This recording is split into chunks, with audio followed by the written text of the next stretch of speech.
খুব খারাপ দিন আসছে, কবরের দিন খুব খারাপ, আপনাকে বোঝানো যাবে না কত খারাপ। এখন আপনার রক্তের তেজ আছে, টাকা পয়সা আছে, আপনাকে কোনো মতেই আমি বোঝাতে পারবো না। তবে একটা দিন আসছে যেদিন যাররা পরিমাণ হিসাব আপনাকে একদম পাই টু পাই বুঝিয়ে দিতে হবে।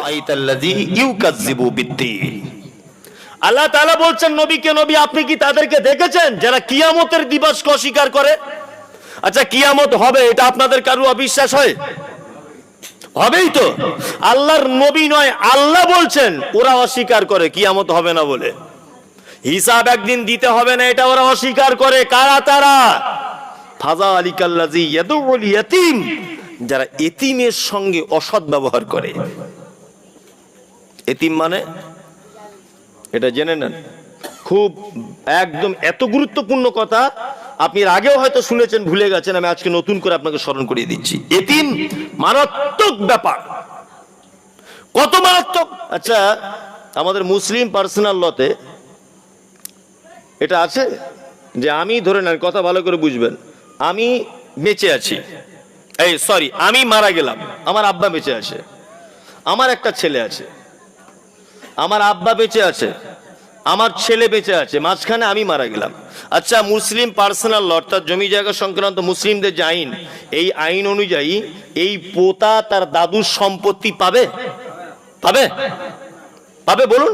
পাবে না। ইয়েস, ঠিক বলেছেন উনি জানেন কিছু, পাবে না।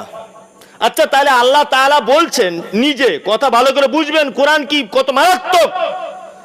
আল্লাহ তাআলা বলছেন যে ফাযালিকাল্লাযী ইয়াদুল ইয়াতীম, যারা ইয়াতীমকে গলা ধাক্কা দিয়ে বার করে দেয়, এদের জন্য জাহান্নাম, এদের জন্য জাহান্নাম। আল্লাহ বলছে এটা।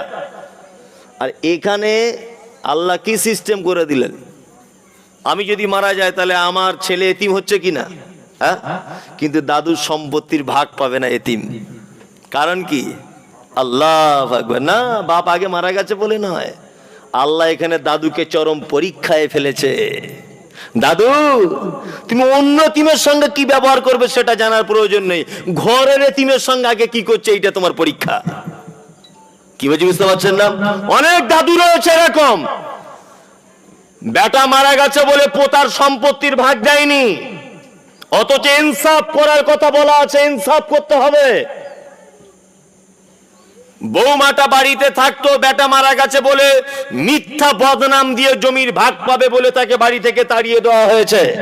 এরকম ঘটনা ঘটে না? অনেক ঘটনা আমি দেখেছি।